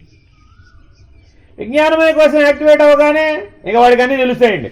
వాళ్ళ అమ్మ పక్కన అవి ఆడడం మొదలుపెట్టారు. అప్పటిదాకా 12 రోజుల పాటు మీరు ఎక్కడన్నా పడుకోబెట్టండి, ఎవరైనా వాడి మీద అలా చెయ్యి ఉంచితే చాలు వాడు హాయిగా పడుకుంటాడు. 12వ రోజు తర్వాత వాళ్ళ అమ్మ స్పర్శను గుర్తుపెట్టి వాళ్ళ అమ్మ పక్కన ఉంటేనే వాడు సరిగ్గా ఉంటాడు. తర్వాత ఇంకెవరు పట్టుకున్నా వాడు వినండి మాటగా ఇడుస్తూ ఉంటాడు. వాళ్ళ నాయన పట్టుకుంటేనో వాళ్ళ అమ్మ పట్టుకుంటేనో అవుతాడు అంతే, లేకపోతే వాడు ఎక్కడి తెలుస్తుంది వాడికి తెలివి. విజ్ఞానమయ కోశం 12వ రోజు కల్లా యాక్టివేట్ అయ్యింది. మరి అంతకుముందు ఏముందండి? ఆ 12 రోజులు ఆనందమయ కోశంలో మునిగి ఉన్నాడు. మత్తుగా ఉంటాడండి. రోజుకి 24 గంటల్లో పుట్టిన పిల్లవాడు చేసే ఉద్యోగం ఏంటంటే 20 గంటలు పడుకోవడమే. 20 అవర్స్ పడుకుంటాడు. ఆనంద హాఫ్లో లేచి అటు ఇటు కుయ్యికయ్యి అంటుంటాడు. అంతే ఆ కుయ్యికయ్యి 4 గంటలు పడుతుంది అనమాట. 24 అవర్స్లో 4 అవర్సే. 12వ రోజు తర్వాత క్రమేపీ తగ్గిపోతుంటుందండి. ఎవ్రీ వీక్ అప్డేట్ వచ్చేస్తూ ఉంటుంది, ఎవ్రీ మంత్ అప్డేట్ వచ్చేస్తూ ఉంటుంది. అప్డేట్ వచ్చినప్పుడల్లా వాళ్ళు మార్పులు వచ్చేస్తూ ఉంటాయి. ఎలాగా? విజ్ఞానమయ కోశం నుంచి చైతన్యం మనోమయ కోశానికి దిగి వచ్చింది. అదే update. Update update update update update 3 నెలలు అయిపోయిందండి. చూపు నిలిపేశాడు. 3వ నెలకు వచ్చేటప్పటికి 12 వారాలు అయ్యేటప్పటికి, అది కూడా 12 మీదే నడక. 12 వారాలు పూర్తయ్యేటప్పటికి చూపు నిలపడం వచ్చేస్తుంది. చూపు నిలపంగానే ప్రాణమయ కోశం యాక్టివేట్ అయింది. ఆకలి, నిద్ర, దప్పిక బలంగా పనిచేయడం మొదలుపెట్టి. అందుకని 3వ నెల నుంచి గట్టిగా ఏడుస్తాడు వాడు. అప్పటిదాకా గట్టిగా ఏడవడండి, పెద్ద పెట్టిన ఏడవడు. 3వ నెల తర్వాత చూడండి, వాళ్ళ అమ్మ ఎక్కడున్నా సరే పరిగెట్టుకు రావాల్సిందే, గట్టిగా ఏడుస్తాడు వాడు. ఎలా ఏడ్చాడు? ప్రాణమయ కోశం యాక్టివేట్ అయింది. 12 సంవత్సరాలు వచ్చినాయండి. అప్పుడు అన్నమయ కోశం పూర్తిగా వికసించేసింది. 12th ఇయర్కి వచ్చేటప్పటికి స్థూలం కూడా పూర్తిగా డెవలప్ అయిపోయింది. అందుకే 13 అక్కడి నుంచి టీనేజ్ ప్రారంభం. ఇప్పుడు పంచకోశాలు పనిచేస్తున్నాయి. 13 టీన్లోకి వచ్చేసేటప్పుడు 12 రోజులు, 12 వారాలు, 12 నెలలు, మధ్యలో ఓ 12 ఉందండి. ఆ 12 నెలలు, 1 ఇయర్ పూర్తయిందండి. ఇప్పుడు వాడిని ఏం ప్రమాదం లేదు, బాలారిష్టములు తప్పుకున్నవి. అందుకే సంవత్సరాన్ని సెలబ్రేట్ చేయరు. మీరు ప్రతిదీ సెలబ్రేట్ చేయరు. మన ధర్మంలో క్లియర్ కట్గా ఉందండి. మన ధర్మంలో ఎప్పుడు పడితే అప్పుడు, ఎక్కడ పడితే అప్పుడు దాన్ని పర్వజనంగా సెలబ్రేట్ చేసే విధానం లేదు. 12th మంత్ కంప్లీట్ అయింది. వాడికి పంచకోశాలు యాక్టివేట్ అయినవి. మానసిక వికలాంగత్వం లేదు, బుద్ధి వైకల్యం లేదు అని నిర్ధారణ అయింది. ఆ నిర్ధారణ అయిన సందర్భంగా పూజలు చేస్తున్నాం. ఈశ్వరానుగ్రహం బాగుంది నాయన, పూర్ణ వికాసం వచ్చింది అని పరమాత్మకి కృతజ్ఞతలు చెప్పుకోవడమే మన పర్వదినాలు. మన పండగలు, సెలబ్రేషన్స్ అన్నీ ఏమిటి? ఇక్కడో బ్రహ్మము దగ్గర ఉందండి, అక్కడి నుంచి ఎక్కడికి దిగి వచ్చింది. ఇప్పుడు బ్రహ్మణోర్ అవ్యక్తగా ఉన్నప్పుడు తల్లి గర్భంలో ఉన్నాడండి. బ్రహ్మముగా ఉన్నప్పుడు తల్లిలోనే ఉన్నాడు, తండ్రిలోనే ఉన్నాడు. అప్పుడు ఇంకా గర్భధారణ జరగలేదు. వధూవరుల్లో లేడా? ఇప్పుడు ఉన్నాడు. వివాహం అవ్వగానే జీవుడు ప్రవేశించాడట. అందుకని మంగళసూత్ర ధారణకి ముహూర్తం పెట్టాం. మిగిలిన దానికి ముహూర్తాలు ఉండవాడు. ఎప్పుడు జీవుడు ప్రవేశించాడు అంటే మంగళసూత్ర ధారణ అవ్వగానే జీవుడు ప్రవేశించాడట. సంతానవతి అయ్యే అవకాశం ఆవిడికి, ఆ తండ్రి అయ్యే అవకాశం ఇతనికి ఎప్పుడు కలిగిందట? ఏ ముహూర్తానికి మంగళసూత్ర ధారణ చేశామో అప్పుడు మహాకారణ స్థితిలో ఆ జీవుడు వచ్చేసాడు, ఆల్రెడీ ఆశ్రయించేశాడు. తర్వాత కారణస్థితిలోకి దిగాడు, ఆనందమయ కోశంలోకి దిగాడు. ఆ తర్వాత క్రమేపీ ఒక్కొక్క కోశాన్ని దాటుకుంటూ పంచకోశాలంతటా జీవి విస్తరించాడు. చివరికి తల్లి గర్భంలో అవ్యక్త స్థితికి చేరుకున్నాడు. తల్లి గర్భంలో ఉన్నట్టా లేనట్ట? అవ్యక్తం. వ్యక్తం కాలేదయ్యా బాబు, పుట్టాడండి వ్యక్తం. కాబట్టి బ్రహ్మణోర్ అవ్యక్త అవ్యక్తాన్ మహత్ మహదోర్ మహదహంకార. 12 నెలలు పూర్తయిపోయిందండి. సంవత్సరం అవ్వగానే ఇంకా నెక్స్ట్ బర్త్డేకి వాడే చెప్తాడు, నాకు ఈ కేకే కావాలి, నాకు ఆ చాక్లెటే కావాలి, నాకు ఇదే కావాలి, నాకు అదే కావాలి అంటాడు. 2వ సంవత్సరానికి వచ్చేటప్పుడు ఇంకా మొదలు గోల. మహదహంకారోత్ ఆకాశ, ఆకాశాద్వాయు, వాయోరగ్ని చ వరదాగా జీవ. ఇది క్రమసృష్టి. చూడండి, ఇక్కడ చూసినా అదే క్రమసృష్టి విధానమే కనబడుతుంది, అక్కడ చూసినా అదే క్రమసృష్టి విధానమే ఉంది. కాబట్టి తన మూలమును తాను ఎరిగి తన్మూలమును ఎరిగి తానే లేనివాడనే నిర్ణయాన్ని ఎవరైతే పొందారో, తనను తాను పోగొట్టుకున్నవాడు ఎవడైతే ఉన్నాడో వాడే పరమ పురుష స్థితికి నిర్ణయం అవుతాడు.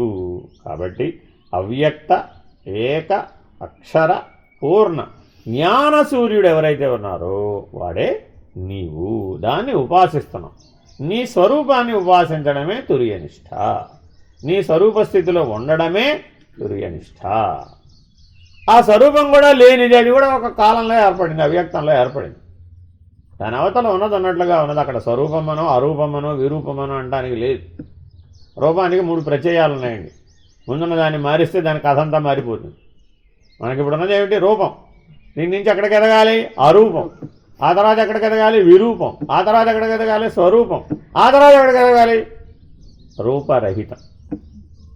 అందుకని పరమపురుషుడు రూపరహితుడు, నామరహితుడు, ఆయనకి ఏవి లేవు, అన్నీ రహితమే. ఆయన ఆ పరమపురుష నిర్ణయాన్ని రహిత పద్ధతిగానే నిర్ణయించాలి. చాలా జాగ్రత్తగా ఈ మొదటి ఉపదేశాన్ని నిత్యం అనుసంధానం చేసేవాళ్ళు ఎవరో, ఉపాసన చేసేవాళ్ళు ఎవరో, మహత్స్థితి నుంచి బ్రహ్మమును నిర్ణయించేవాళ్ళు ఎవరో వాళ్లే ఈ తురీయాతీతోపనిషత్తు అధ్యయనానికి అధికారులు. హరి ఓం. శ్రీ గురుభ్యో నమః. హరి ఓం. పూర్ణమద పూర్ణమిదం పూర్ణాత్ పూర్ణముదచ్యతే పూర్ణస్య పూర్ణమాదాయ పూర్ణమేవావశిష్యతే. ఓం తత్సత్. ఓం శాంతి శాంతి శాంతి. హరి ఓం. శ్రీ గురుభ్యో నమః. హరి ఓం. నారాయణ నారాయణ.